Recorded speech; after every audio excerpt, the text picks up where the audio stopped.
এটা হচ্ছে frog fishing. মানে বাচ্চারা ব্যাঙ ধরবে, বুঝছেন? ব্যাঙ ধরবে, তারপরে হচ্ছে নাম্বারিং শিখবে। খুবই মজার একটা খেলনা কিন্তু এটা। আমার খুবই ভালো লাগে।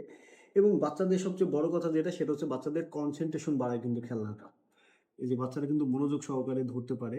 ধরার পরে তারপরে কিন্তু ওরা আ কিভাবে, এই যে দেখেন আমার এই ছিপটা কিন্তু নড়াচড়া করছে। সো আমাকে একটু কনসেনট্রেট রেখে তারপরে কিন্তু এগুলোতে, এই ম্যাগনেটগুলোতে লাগালে তারপরে কিন্তু এগুলো গ্রিপ করা যায়। সো খুবই চমৎকার এবং খুবই ইউনিক একটা খেলনা। পাশাপাশি এই খেলনাটার আরেকটা ভালো বৈশিষ্ট্য, এই যে দেখেন এখানে কিন্তু নাম্বার আছে। হ্যাঁ? যেখানে যে এটাতে কত আমি বুঝতে পারছি না। বাট এটাতে হচ্ছে 4 আছে। তো বাচ্চারা 1, 2, 3, 4 এভাবে করে 10 পর্যন্ত কিন্তু সংখ্যাগুলো বাচ্চারা শিখে যাবে। প্রত্যেকটাতেই কিন্তু আলাদা, আলাদাভাবে নাম্বার দেওয়া আছে। সো আপনি বাচ্চাকে বলতে পারেন যে, "বাবু 5 নাম্বার মাছটা উঠাও তো।" তখন কিন্তু বাবু ওইভাবে করে কিন্তু 5 নাম্বার মাছটা উঠাবে। উঠানোর পরে আবার যদি বলেন যে, "আচ্ছা ঠিক আছে 4 নাম্বার মাছটা আবার যেখানে ছিল সেখানে রাখো।"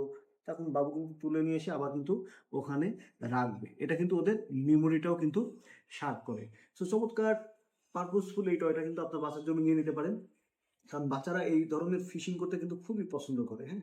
এবং ঘরে বসেই লম্বা একটা সময় ধরে কিন্তু আপনার বাচ্চা ব্যস্ত থাকবে এবং ওর ব্রেইন ডেভেলপমেন্টটাও হতে থাকবে। সো বাচ্চার জন্য নিয়ে নিন।